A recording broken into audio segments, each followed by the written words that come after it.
അല്ല, ചർച്ച എന്ന് പറഞ്ഞാൽ ഈ ഓഡിറ്റ് റിപ്പോർട്ട് ചർച്ച ചെയ്യണ്ടേ? എന്നെ ബന്ധപ്പെട്ടവരായിട്ട് ചർച്ച ചെയ്ത് ഒരു തീരുമാനം അറിയിക്കും. 11 മണിയോടുകൂടി വിളിക്കാം, എല്ലാവരും വിളിക്കാം.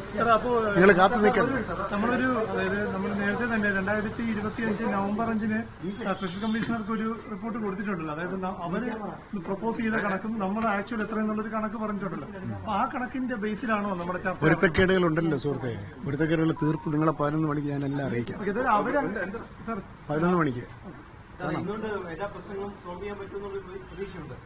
മനുഷ്യന് പ്രതീക്ഷയിലല്ലേ ജീവിക്കുന്നത്. എല്ലാ പ്രശ്നങ്ങളും സോൾവ് ചെയ്യും.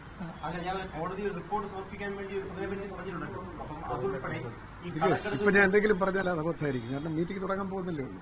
10 മണിക്ക് മീറ്റിംഗ്, 9:30 അതിന് മുമ്പ് ചർച്ച, 11 മണിയാകുമ്പോൾ എല്ലാവരെയും വിളിക്കാം. ഇവിടെ നിൽക്കണേ, നമുക്ക് അകത്ത് വിളിച്ച് നിങ്ങളെ കാണാം. ഇപ്പൊ ഞാൻ എന്തെങ്കിലും പറഞ്ഞാൽ അത് എന്റെ ചർച്ചയ്ക്കുള്ള ഒരു സ്വാതന്ത്ര്യം ഇല്ലാതായിപ്പോ.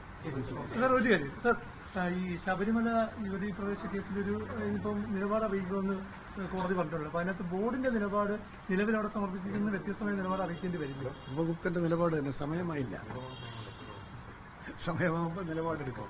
കാരണം 2020 ഈ വാദം നടന്ന സമയത്ത് അന്ന് യുവതീ പ്രവേശ പുനഃപരിശോധന വേണ്ടാന്നൊരു നിലപാടായിരുന്നല്ലോ അന്ന് ബോർഡിന്റെ അഭിഭാഷകൻ ആവശ്യപ്പെട്ടു.